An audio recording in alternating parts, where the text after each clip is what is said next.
자, 독도가 우리 땅입니다. 독도는 우리 땅이에요. 우리 땅인 이유가 뭐죠? 우리가 만들었나요? 독도를 대한민국 사람들이 만들었습니까? 아무 관계 없어요. 우리는 독도를 만든 적이 없어요. 물론 일본 사람들도 독도를 만든 적이 없죠. 또 우리나라 사람들이 지금 한반도를 차지하고 살고 있는데 우리가 한반도를 만들었나요? 그런 적 없어요. 즉 만들었느냐 안 만들었느냐라고 하는 것과 누가 어디 가서 뭘 하고 어떻게 살아야 되느냐라고 하는 것과는 전혀 관계없는 이야기라는 거예요. 근데 우리는 그렇게 생각을 하는 거죠. 그렇게 생각을 하는 거예요. 전혀 무관한 이야기입니다. 이것은. 자, 그렇게 생각을 하면요. 조금 더 근본적으로 가면 우리가 사유재산으로 삼고 있는 것 중에 가장 기본적인 사유재산은 뭐냐면 나입니다. 내 자신. 내 자신이 당연히 내 거잖아요. 내가 내 게 아니면 나는 노예가 되는 것이죠. 내가 나의 몸과 나의 마음이 내 소유가 아니고 국가 소유다 하면 저는 국가의 노예가 되는 겁니다. 그러니까 당연히 나는 내 거죠. 그런데 나는 내가 만들었나요? 여러분의 몸과 마음의 일부는 아마도 여러분 자신이 만들었을지 모르겠는데 몸은 최소한 한 20살까지의 몸은 그거는 본인이 만든 적이 없습니다. 그 누가 만들었냐? 부모님이 만든 것도 아니죠, 사실은. 그냥 신이 준 것인 거든가 아니면 어떤 진화의 과정 속에 있는 것이든가 뭐 자연적으로 생겨난 것이죠. 남녀가 만나서 아이를 갖는 것조차도 사실은 그 자연의 과정 중에 한 부분이니까요. 그 우리의 몸은 또 우리의 마음, 우리의 성격, 우리의 브레인 이것은 우리가 만든 적이 없습니다. 전부 그냥 공짜로 생긴 거예요. 그런데 왜 나는 내 거냐? 왜 나는 내 거냐? 왜 나는 국가 소유가 아니고 나는 내 거여야 하는가라고 하는 이 문제. 이게 지금 토지의 소유권이 왜 사유재산이어야 하는 거하고 사실은 일맥상통하는 겁니다. 지금. 왜냐? 내가 국가 소유가 되면 나는 엉망이 돼버립니다. 노예가 되면 나는 그냥 망가져 버리는 거예요. 모든 노예들은 다 망가지죠. 왜? 무책임해지니까. 모든 노비들은 다 망가져요. 그래서 주인이 때리지 않으면 일하지 않는 거죠. 그게 노비의 운명입니다. 왜? 해봐야 나한테 뭐 좋을 게 없으니까.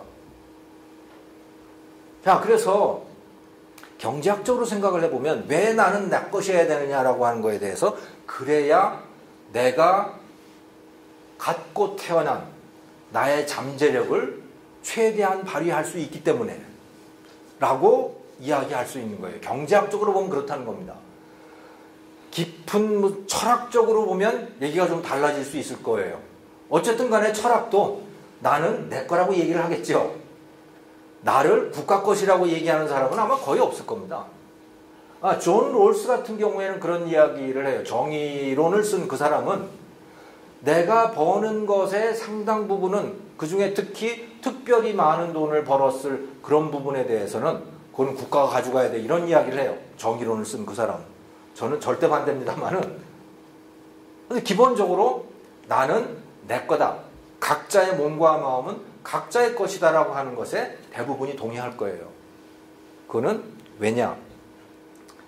갖고 있는 잠재력을 충분히 발휘할 수 있게 하기 때문에 그런 시스템이. 토지도 마찬가지로 토지를 각자가 만들지는 않았다.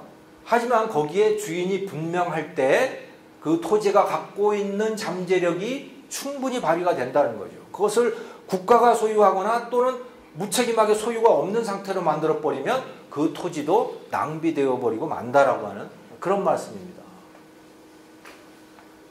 그래서 이건 예를 김연아를 예로 들어본 거죠. 김연아가 굉장한 재능을 갖고 있어요. 자, 김연아는 그리고 돈도 많이 벌어요. 많은 영예를 누리고 있죠. 그러면 이 김연아가 번 그 돈은 누구 것이냐?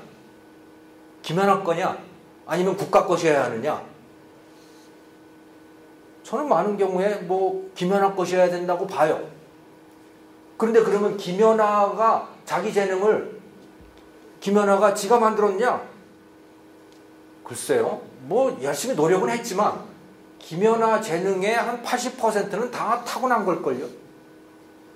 타고난 부분에 대해서는 왜 지가 가지냐? 라고 물어볼 수가 있는 거예요. 지금 땅에 대해서 다 그렇게 지금 질문을 하고 있는 겁니다. 김연아가 갖고 태어난 그 재능은 왜 김연아 거냐? 그게 국가 것이어야 되지. 그 말이 난센스이듯이 저는 토지에 대해서도 똑같다고 보는 겁니다. 자,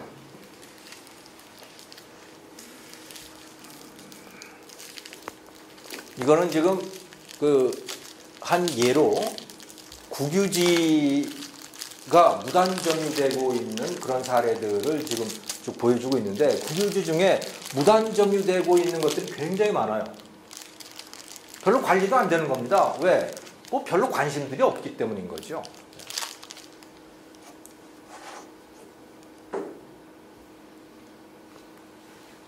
그리고 이렇게 관리자가 분명해야 된다. 또는 또는 그것을 관리해가지고 토지를 관리해서 나오는 그 이익이 그것을 관리하는 사람에게 귀속이 돼야 된다라고 하는 이 관계, 이게 바로 이제 이게 사유재산이잖아요. 이 관계는 토지이든 무엇이든 간에 그것이 귀해지면 귀해질수록 점점 더 그게 필요하다는 겁니다. 그리고 현실에서도 그러하다. 실제로 그래서 땅이 귀해지면 귀해질수록 사유재산이라고 하는 게 등장을 하기 시작하는 거죠. 예를 들어서 그래서 여기는 울란바토르입니다. 몽골의 울란바토르죠. 원래 몽골족에는 개인 사유 토지라고 하는 게 기본적으로 없죠. 네, 그냥 돌아다니는 사람들인 겁니다. 돌아다니는 사람들이죠. 그러니까 뭐 거기에 뭐 네 토지 내 토지가 따로 있을 수가 없는 거죠, 기본적으로. 네. 그런데 여기에도 산업화가 이루어지고, 하여튼 그 울란바토르 공항이 생겨나고, 그러면서 사람들이 정착을 하기 시작했고, 그러면서 이 땅, 정주된 땅의 가치가 올라가기 시작한 거죠. 그러면서 사람들이 뭘 하기 시작했느냐? 자기가 자리 잡은 그곳에 울타리를 치기 시작한 겁니다. 울타리를 치기 시작하는 거예요. 왜? 요거는 내가 관리하는 데야. 그러니까 들어오지 말어. 이런 일들이 발생을 하기 시작하는 거예요. 이거는 시민단체가 정말 싫어하는 겁니다. 우리나라 시민단체가. 왜? 울타리가 생기는 거니까. 그런데 그래서 보시면 그 몽골에도 곳곳에 가면 울타리들이 있어요. 실제로 여기 이런 그 울타리들이 이렇게 다 쳐져 있는 거죠. 사유재산들이 이제 생겨나기 시작하는 겁니다. 그런데 제가 흥미로운 것을 발견한 게 몽골에 가가지고, 몽골은 참 여러분들 계시는데 정말 말하기 불편하지만 똥천지예요. 가보셨어요? 몽골요? 그 양똥, 말똥, 뭐 정말 똥천지입니다. 가면. 네, 정말 낭만적이지가 않더라고요. 그런데 똥이 없는 데가 있어요. 그게 어떠냐? 캠프 사이트들입니다. 캠프 사이트는 깨끗하고 깨끗한 풀들로 쫙 이렇게 가꿔져 있어요. 그건 사유지입니다. 사유지는 깨끗해요. 그런데 그게 아니고 주인 없는 땅, 이렇게 울타리 안 쳐져 있는 데들은 가서 감히 잘못 앉으면 큰일 나요. 거기 뭘 깔고 앉을지 알 수 없거든. 그러니까 사유지와 주인이 없는 땅과의 그런 차이들이 이제 점점 생겨나는 거죠.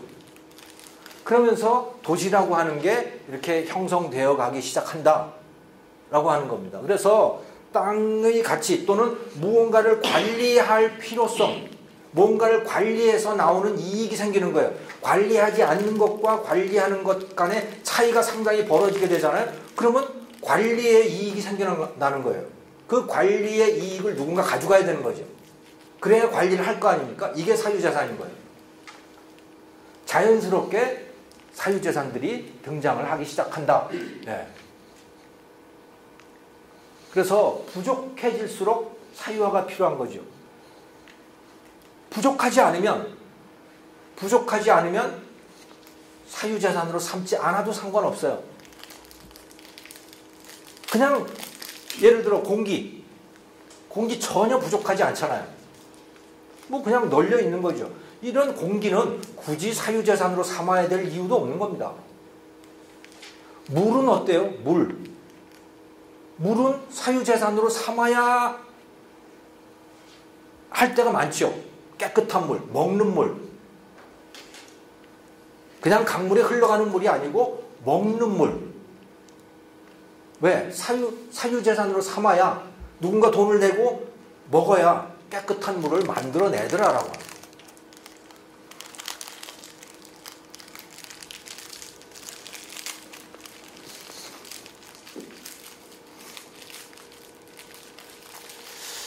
자, 그런데 우리는 토지에 대해서 토지가 인간이 만든 것이 아니기 때문에 인간이 소유해서는 안 된다라는 생각을 갖고 있어요. 근데 그때 인간이라고 하는 것은 사실은 개인이죠. 개인이 소유해서는 안 된다. 국가가 소유해야 된다라고 하는 것은 왜 그 생각이 나오는지는 전 잘 이해를 못하겠어요.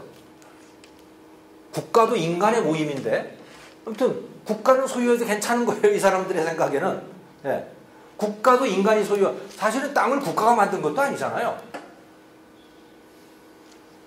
땅이라고 하는 것을 인간이 만들지 않았기 때문에 인간이 소유해서 안 된다고 하면 개인이 소유해서 안 될 뿐만이 아니고 개인들의 모임인 국가가 소유해서도 안 되는 거예요. 왜? 국가가 만든 것도 아니잖아. 그러면 누가 소유해야 되는가? 사실은 아무도 쓰면 안 되는가? 뭐 아니면 뭐 교회가 소유하든가? 뭐 이렇게 돼야 되는 거죠. 네. 왜? 신자들의 입장에서는 뭐 신이 만든 것이고 아니면 뭐라고 해야 될까요? 아무튼 개인이 소유해서는 안 된다고 하면 국가도 소유해서는 안 돼요. 왜? 국가도 만든 것이 아니기 때문에. 그런데 그런 생각이 뭐 일반적으로 퍼져 있어요. 국가가 관리를 해야 된다. 그러면 국가는 어떤 식으로 관리를 해야 되느냐? 국가가 쭉 우리가 살아보니까 북한식으로 하면 북한식으로 해가지고 아예 국가가 모든 소유권을 가지고 개인은 그냥 국가가 하라는 대로 거기에서 노예처럼 매여가지고 그냥 그 땅 위에서 일하고 국가가 배급 주는 대로 받아가고 이런 방식이어야 하는 거지 사실은. 진짜 국유제라면. 그런데 북한처럼 했더니 나라가 망한다라고 하는 거는 분명히 보고 있는 거 아니에요 지금. 그러니까 그 말은 못하는 거예요. 모택동이 인민공사 대약진 운동 방식으로 하는 것이 그게 진짜 국유화 방식인데 그렇게 하면 사람들이 굶어 죽는다라고 하는 걸 다 아는 거예요 이제. 그래서 그런 말을 못하는 거죠. 그 대신 내놓는 게 뭐냐면 지금 중국 방식으로 가자는 거예요. 지금 중국 방식으로.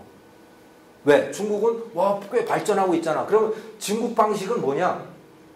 소유권은 국가가 가지되 사용권만 각자에게 경매 방식이든지 어떤 방식으로 사용권만 주자라고 하는 그런 방식입니다.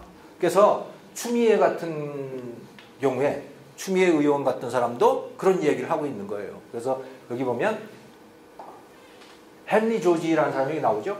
헨리 조지가 살아 있었다면 땅의 사용권은 인민에게 주되 소유권은 국가가 갖는 중국식이 타당하다고 했을 것이다. 이런 이야기를 해서 이것 때문에 뭐 옥신각신을 하기도 하고 이제 그랬었는데 이런 생각을 갖고 있는 사람들이 많습니다. 추미애도 그러고 뭐 누구예요? 이정우 그 경북대 교수하는 그러니까 노무현 정부 때 경제수석 했었죠. 네. 그 사람도 그렇고 아무튼 이 헨리 조지 학파라고 하는 사람들이 우리나라에 많아요. 그 사람들이 궁극적으로 추구하는 것은 뭐냐? 소유권은 국가가 가지되 사용권만 주자. 그래서 신도시도 이제 지금까지와 같은 방식을 떠나자. 지금까지는 어떤 방식이냐? 그냥 사람들에게 분양을 해주잖아요. 소유권을 통째로 분양을 하는데 이제 우리 그거 하지 말자. 그 대신 뭘 하느냐? 소유권은 국가가 가지고 사용권만 주자. 예를 들어 뭐 30년 사용권, 좀 50년 사용권. 이것만 주자. 그래서 그 사람이 필요 없으면 나가면 국가에다가 반납하게 하자. 이렇게 하자는 제안들을 많이 하고 있는 거죠. 자, 그러면 진짜 그렇게 되면 어떻게 되는 건데, 그러면? 중국처럼 하면 세상이 어떻게 바뀌는 것이야? 그래서 중국을 본 거예요. 이상빈 교수님 상해 계십니다만은, 자, 상해의 주택 가격입니다, 지금 이게. 상해에는 땅의 소유권이 국가에 있죠. 근데 부동산 투기가 극심하고요. 땅값의 이 집값의 상승도 어마어마해요. 네. 정말 엄청납니다. 그래서 이게 2003년부터 2016년까지인데요. 보면 집값이 4배가 뛰었어요. 우리나라에서 이 짧은 기간 동안에 이 정도 뛰면요, 아마 이 폭동이 나도 100번은 났을 거예요. 자, 근데 상해에서 그 10몇 년 동안에 집값이 4배가 뛰었다. 소유권은 국가 거다. 뭐가 뛴 거죠?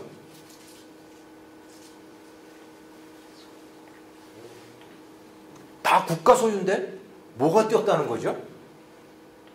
사용권. 네, 사용권이 뛴 겁니다. 사용권이 뛰는 겁니다. 사용권이 집값이에요, 거기는 그냥. 왜? 들어가서 하려면 사용권이 있어야 되니까요. 그냥 우리의 매매 가격이 바로 이 사람들은 사용권 가격입니다. 그게 뭐가 달라졌어요? 아무것도 달라지는 게 없습니다. 다만 불안한 거지. 언제 나가갈지 알 수 없으니까. 아무것도 달라지는 게 없는 거예요. 그런데 우리가 지금 그런 방식으로 체제를 바꾸려면요, 어마어마한 혼란이 생기는 거죠, 우리는 이제. 왜? 소유권을 다 뺏어야 되니까. 우리가 갖고 있는 소유권을 다 뺏고 사용권을 나눠줘야 되는 거예요. 굳이 그런 혼란을 겪어야 될 이유가 뭐가 있냐. 결국은 이렇게 되는 건데. 결국은 이렇게 되는 거예요. 이거는 뭐냐면, 이거는 베트남입니다. 베트남 호치민의 아파트 가격인데요. 여기도 보세요. 2005년, 2006년, 2007년, 2008년 보면요. 그 한 3, 4년 동안에 아파트 값이요. 2배 반 막 이렇게 뛰었어요. 10억짜리 같으면 25억이 된 거예요, 말하자면. 네. 어마어마하게 뛰었죠. 그런데 여기도 똑같아요. 호치민, 베트남도 사회주의 국가잖아요. 그러니까 토지의 소유권은 국가가 다 가지고 있어요. 인민 한 사람 한 사람은 사용권만 갖고 있죠. 그럼 이게 뭐가 뛴 거냐? 사용권의 값이 이렇게 뛰는 겁니다. 이게. 그래서 지금 소위 소유와 이용의 분리라고 하는 것들을 많이 얘기해요. 지금 추미애 씨도 그런 이야기를 하는 거고, 민주당 쪽에서 계속 이런 이야기들을 하는 거거든요. 그러니까 소유권은 국가가 가지고 사용권만 주자라고 하면, 그렇게 해가지고 투기를 없앨 수 있다. 그 말은 틀렸어요. 투기는 여전히 있는 겁니다. 다만 불안한 거죠. 사람들의 삶은.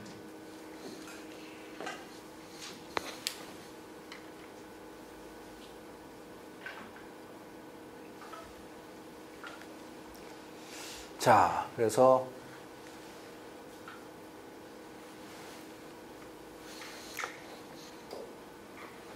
그런데도 아무튼 우리는 이 토지공 개념 또는 토지의 소유권을 국가가 가져야 된다라고 하는 이 관념이 굉장히 강하다.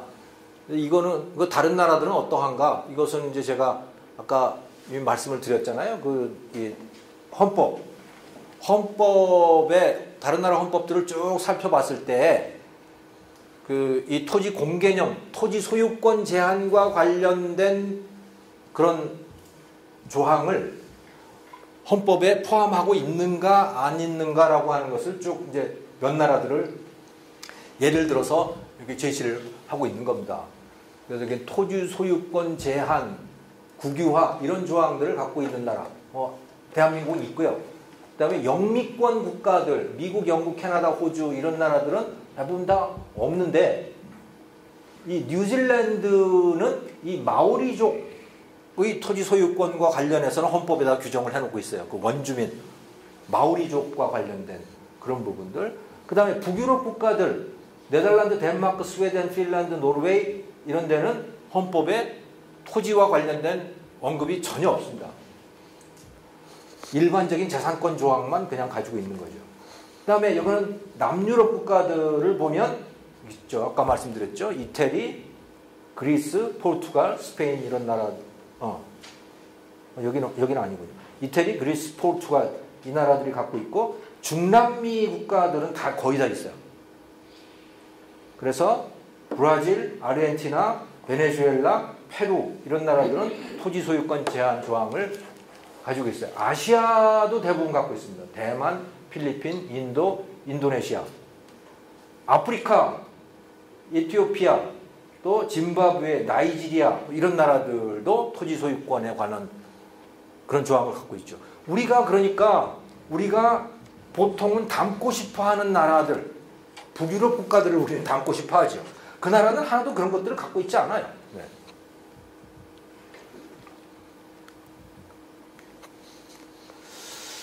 자, 그래서 토지 공공재, 또 토지의 국유화, 사용권과 소유권의 분리 문제, 또 그것을 헌법에서 어떻게 규정하고 있는가라고 하는 그런 이야기들을 지금 말씀을 드렸고요. 이제 얼마 안 남았습니다만은 이제 세금 문제에 대해서 말씀을 드리면 보유세.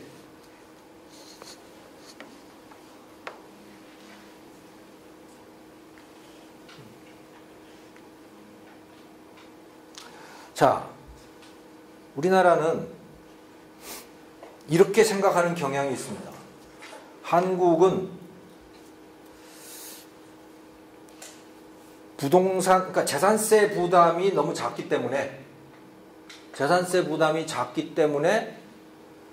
집값이 비싸다. 이렇게 생각을 하는 거예요.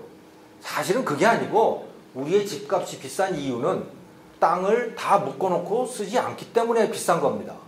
그런데 그 이유를 어디서 찾냐? 세금이 너무 낮다. 그러니까 세금을 지금보다 무겁게 물리면 집값이 떨어지겠다. 이런 이야기입니다. 자, 그래서 세금에 대해, 그리고 거기에 대한, 그래서 보유세를 강화하자는 거에 대한 찬성이 전체 여론의 82.8% 뭐 이 정도까지 되어 있는 거죠. 여기 반대하는 사람은 16%밖에 안 돼요. 아마도 집이 많은 사람들일까요? 그 사람들은?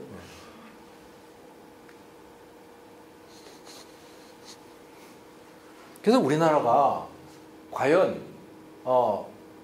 우리나라의 부동산세 수준이 어느 정도 되는가라고 하는 것을 한번 살펴본 겁니다.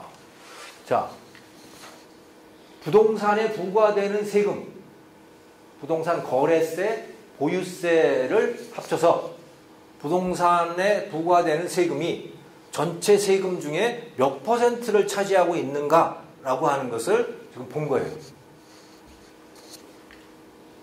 영국은 11.6%, 한국은 11.2%. 다른 나라는 어떨까? 미국은 10%, 호주 9%, 쭉 가지고 헝가리 같은 경우는 0.72%. 헝가리 같은 나라는 아예 재산에 대해서 거의 부과를 안 하고 있는 거죠. 한국은 굉장히 재산에 대한 세금이 높은 나라입니다. 높은 나라예요. 그런데 이게 구성이 어떻게 되어 있냐면 거래세가 높아요. 거래세가. 거래할 때 세금이 높은 거예요. 그러니까 재산으로부터 세금을 많이 걷는데 그것을 언제 걷냐?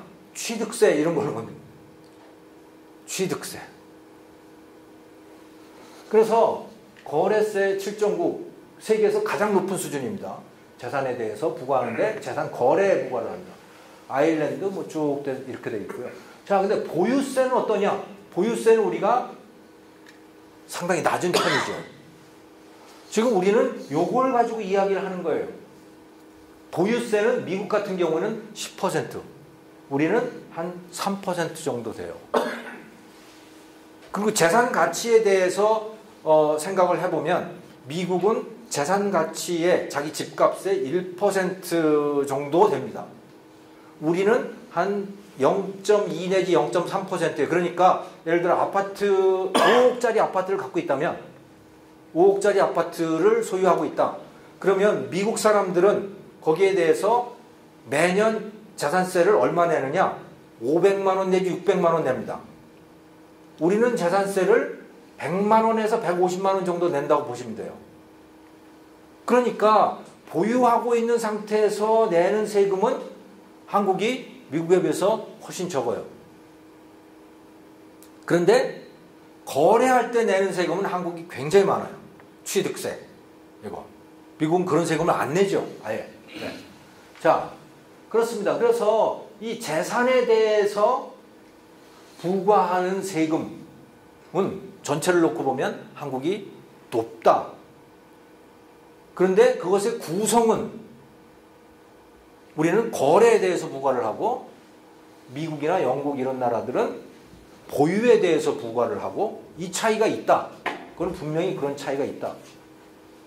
그리고 세금의 건전함을 이유로 뭔가를 한다면 세금의 건전함, 그러니까 합리적인 조세라고 하는 것을 추구를 한다면 거래세보다는 보유세가 더 좋아요.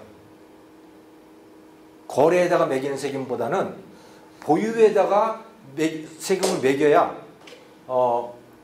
여러 가지 왜곡이 줄어들죠. 그래서 보유세 쪽으로 세금을 구조를 바꿔야 된다라고 하는 건 맞지만 그것 때문에 집값이 떨어진다라고 하기 보기는 어렵다는 거예요.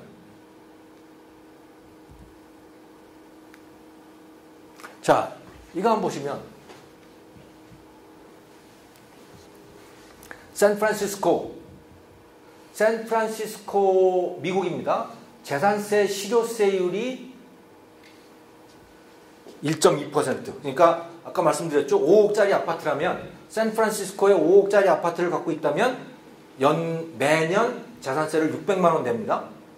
우리는 0.28이니까 뭐 한 140만 원 이렇게 낸다고 보시면 돼요. 샌프란시스코가 우리보다 재산세 부담이 굉장히 높죠. 4배 된다고 해요. 4배. 자, 그런데 그러면 지금 그 보유세를 강화하자는 사람들의 그 말대로 하면 샌프란시스코는 집값이 뛰지 말아야 돼요. 근데 이게 샌프란시스코의 집값의 변화 추세입니다. 자, 2005년부터 2017년까지 이렇게 변했어요. 특히 2011년을 기준으로 해서 놓고 보면 지수로 봤을 때 215인데 이게 거의 400, 거의 2배로 뛰었죠. 그러니까 집값이 이렇게 변하는 것은 이것은 보유세를 얼마로 하건 상관이 없이 여전히 변한다는 거예요. 이거는. 여전히 변한다는 거예요. 그래서 보유세를 높인다고 해서 투기가 없어지지 않는다. 가격이라고 하는 건 항상 변하게 마련이고 그걸로 투기를 잡을 수는 없다라고 하는 그런 이야기고 기본적으로 그리고 투기라고 하는 걸 잡을 수가 없습니다. 왜? 가격은 늘 변하기 때문에 그러한 거죠. 그냥 그것은 가격이 존재하는 한 그것은 바뀔 수밖에 없어 라고 하는 것을 받아들여야 된다라고 하는 그런 말씀입니다. 자, 그래서 보유세에 대해서 말씀을 드렸고 그 다음에 이 헨리 조지 마지막 챕터 우리나라의 헨리 조지 학파가 참 때 아니게 헨리 조지 학파들이 많아졌어요. 그래서 추미애 대표도 있고 여기 이정우 교수 또 김윤상 전강수 뭐 해가지고 하여튼 우리나라의 토지의 소유권은 국유화하고 국민들에게는 이용권만 주자. 그리고 토지 보유세를 높여가지고 토지 소유자들이 갖고 가는 그 이익을 다 취하자 라고 하는 이것을 주장하는 사람들이 굉장히 많아요. 지금 경기도의 이재명 씨도 그걸 하겠다고 하는 겁니다. 국토 보유세라고 하는 것을 경기도에다가 부과를 해가지고 그걸 세원으로 해서 경기도민들에게 기본소득을 보장하겠다는 겁니다. 무조건 1인당 매년 얼마씩 주겠다는 거예요. 그냥 땅으로부터 세금을 걷어서. 그 아이디어가 바로 이 헨리 조지의 아이디어입니다. 왜? 땅으로부터 거두는 세금은 그거는 뭐 어차피 땅을 사람이 만든 것도 아니니까 그건 해로울 게 없다. 이런 생각인 거죠. 이게 헨리 조지라고 하는 사람이고요. 이 사람이 19세기 말에 미국에서 그런 주장을 합니다. 그리고 이 주장을 지지하는 사람들이 굉장히 많아요. 이 주장의 기본은 뭐냐면 다시 말씀을 드리자면 땅은 인간이 만든 것이 아니다. 그러니까 땅에다가 세금을 부과한다고 하더라도 어차피 땅은 존재하고 있는 거 아니냐. 보통의 사물들, 재화나 서비스들은 세금을 많이 부과하면 안 만들어지 생산이 안 되니까 그것은 문제지만 땅이라고 하는 것은 이미 만들어져 있기 때문에 세금을 아무리 많이 걷어도 상관이 없는 거다. 그러니까 나머지 모든 세금들을 다 없애자. 모든 세금을 다 없애고 그 대신에 정부가 필요로 하는 그 돈은 땅으로부터 거두자. 이런 얘기입니다. 그래서 헨리 조지는 싱글 텍스라고 하는 걸 주장을 해요. 단일세.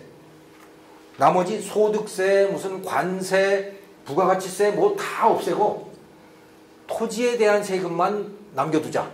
그리고 토지에 대한 세금으로만 국가 살림을 꾸려가자. 라고 하는 주장을 하는 게 바로 이 헨리 조지입니다. 왜? 토지라고 하는 것은 주인이 있을 필요가 없기 때문에. 왜? 이미 만들어져 있기 때문에. 라고 하는 거예요. 그리고 토지는 이미 만들어져 있기 때문에 그렇게 해도 된다라는 식의 사고를 한 경제학자들도 많았어요. 아담 스미스, 칼 막스 뭐 다 그런 생각들을 했죠. 그리고 이것은 기본적으로 노동가치설에 기반을 두고 있습니다. 노동가치설이에요. 인간이 필요로 하는 것은, 인간이 필요로 하는 이 가치는 이것은 노동에 의해서만 만들어진다라고 하는 거죠. 노동가치설입니다. 아담 스미스도 그렇고 칼 막스도 그렇고 사실은 이 자본주의 경제의 화신 아담 스미스와 자본주의를 뒤집어 엎자라고 하는 이 칼 막스와 굉장히 일맥상통하는 점이 많아요. 기본적인 경제 이론에서는 일맥상통하는 것들이 많이 있죠. 그것 중에 굉장히 중요한 것 중에 하나가 이 노동가치설인데 둘 다 이 토지에 대해서는 뭐 거의 생각이 같았다고 보시면 되는 거예요. 사람이 만든 것이 아니니까. 자, 그런데 저것이 틀렸다라고 하는 것을 발견한 사람들이 19세기 중반, 20세기 초에 등장을 하기 시작하죠. 그게 한계 효용학파라는 사람들인데 이 사람들은 노동가치설은 난센스다라고 보는 거예요.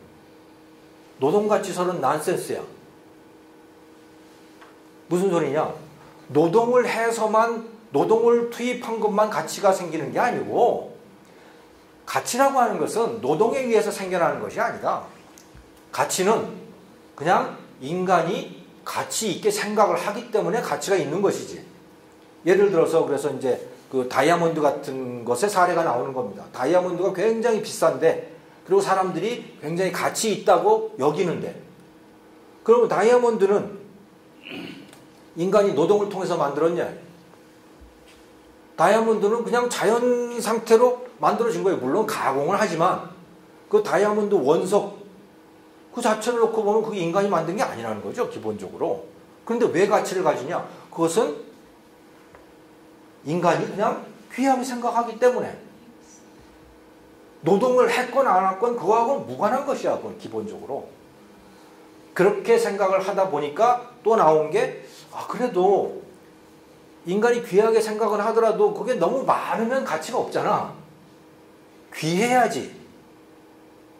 귀하면 사람들이 그걸 굉장히 중요하게 생각하고 그리고 귀하다는 게 희소 조금 있으면 사람들이 그걸 굉장히 귀하게 생각을 하고 값도 높게 쳐주려고 하고 그렇게 된다는 거예요. 이게 뭐냐? 이게 바로 수요 공급의 법칙인 겁니다. 그래서 수요 공급의 법칙이라고 하는 게 여기서 나오기 시작하는 거예요. 가치라고 하는 것은 수요와 공급에 의해서 형성이 되는 거지 누가 노동을 했느냐 안 했느냐라고 하는 것에 의해서 결정이 되는 게 아니다. 토지의 가치도 마찬가지다. 토지의 가치도 수요와 공급에 의해서 결정이 되는 것이지, 그리고 공급이라고 하는 것도 그냥 땅이 존재하기만 하면 되는 게 아니고, 아, 이거는 농지용 토지가 있고 도시용 토지가 있고 뭐 다 여러 가지 용도들이 있는데, 도시 용도로 쓰려고 하는 사람은 농지가 아무리 많아도 소용이 없어. 그게 도시 용도로 바뀌어야 되는 거지. 농지를 아무리 많다고 하더라도 도시 용지가 부족하면 공급이 부족하니까 도시 용지의 값이 비싸지는 거야. 이런 식의 사고를 이제 할 수 있게 된 겁니다. 그게 한계 효용학파라고 하는 사람들이고, 그게 현대 경제학의 본격적인 출발이라고 보시면 되는 거예요. 아담 스미스가 경제학이라고 하는 것을 만들어냈지만 한참 동안은 원시적인 상태에 있었던 거죠. 그거를 본격적으로 제대로 된 이론으로 설명 방식으로 만들어낸 사람들이 이 사람들이에요. 그런데 헨리 조지는 어떻게 됐냐? 이런 이론이 있었음에도 불구하고 거꾸로 아담 스미스로 돌아간 거예요. 원시적인 상태로 돌아갔다고 보시면 되는 거죠. 지금 추미애 씨라든가 뭐 우리나라의 헨리 조지 학파라고 하는 사람들도 다 그렇게 거꾸로 가고 있는 겁니다. 네. 자, 수요 공급 법칙에 의해서 귀한 땅이 귀하게 쓰이려면 어떻게 해야 되느냐, 가격이라고 하는 게 존재해야 되는 겁니다. 가격이라고 하는 것은 온도계예요. 가격은 온도계입니다. 그래서 이게 사람들이 많이 쓰려고 하는데 공급은 부족해. 그러면 온도가 올라가는 거예요. 그게 값이 올라가는 겁니다. 이렇게 값이 올라가려면 그것을, 그 온도를 제대로 알아차리고 그 온도에 맞는 용도, 온도에 맞는 사람에게 그 땅을 팔려고 하는 누군가가 있어야 돼, 관리자가. 그게 소유자인 겁니다. 그게 소유자인 거예요. 그래서 토지가 귀하게 쓰이려면, 귀한 땅이 귀하게 쓰이려면 가격이 필요하고, 그러려면 소유자가 있어요. 소유자가 제대로 그걸 판단할 수 있어야 돼. 그걸 판단하려면 그 수익이 자기한테 돌아와야 돼, 판단이 되는 거죠. 근데 그게 아니고 국가가 모든 수익을 다 가져간다. 그러면 아무리 소유자가 있다고 하더라도 I don't care가 되는 거예요. 주인이 없는 상태하고 똑같은 상태가 돼버리는 거죠. 그래서 그러면 수요 공급 법칙도 작동을 하지 않아. 그래서 주인이 있어야 되는 거예요. 주인이 있어야 되고, 물론 땅에서 나오는 세금의 일정 부분을 국가가 가져갈 수밖에 없지만, 왜? 국가가 살림살이를 위해서. 하지만 그 시장 기능, 수요 공급 법칙이 그것의 작동을 느끼지 못할 정도로 수익을 많이 가져가 버리면 그거는 소유자가 없는 것과 마찬가지가 된다라는 그런 얘기입니다. 그래서 헨리 조지는 틀린 사상이에요. 모든 수익을 다 가져가자라고 얘기했고, 그러면 주인이 없는 상태가 돼버리는 거죠. 그래서 보유세가 필요는 하지만 가격 기능이 살아있는 정도까지는 돼야 된다라고 하는 그런 결론이 도출이 되는 겁니다. 자, 토지에 사유재산제가 잘 작동하고 있는 나라의 사례입니다. 이게 지금 미국의 교회, 뉴질랜드의 교회 지역, 뭐 이런 데들이요. 물론 규제가 매우 엄격하지만 그 규제는 기본적으로 사유재산이라고 하는 걸 그대로 보존하는 상태에서 남에게 피해를 주지 말려고 하는 그런 규제들이거든요. 그런 것이 작동을 하고 있으면 사람들이 이런 데서 살 수 있다는 거죠. 네. 자연스럽게 이런 걸 만들어낸다는 거예요. 왜? 사람들이 이런 데서 사는 걸 좋아하니까. 네. 시장이 이런 것들을 공급한다라고 하는 그런 말씀입니다.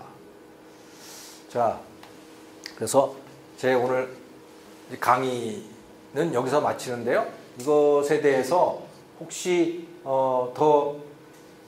조금 더 듣고 싶다 그러시면 유튜브에 들어가시면 이건 제 유튜브는 아니고 펜앤마이크라고 하는 그 유튜브에 들어가시면 부동산 미신 타파 시리즈라고 하는 걸 제가 13편을 쭉 만들어서 올려놨습니다. 부동산과 관련된 거예요, 다. 그래서 뭐 소유 집중, 부동산 수익, 불로소득 문제, 수도권 문제, 다주택 문제, 보유세 뭐 하는 걸 이렇게 해가지고 13편을 쭉 만들어 놨으니까 더 혹시 관심이 계시면 한번 들어가서 보시면 되겠습니다. 감사합니다.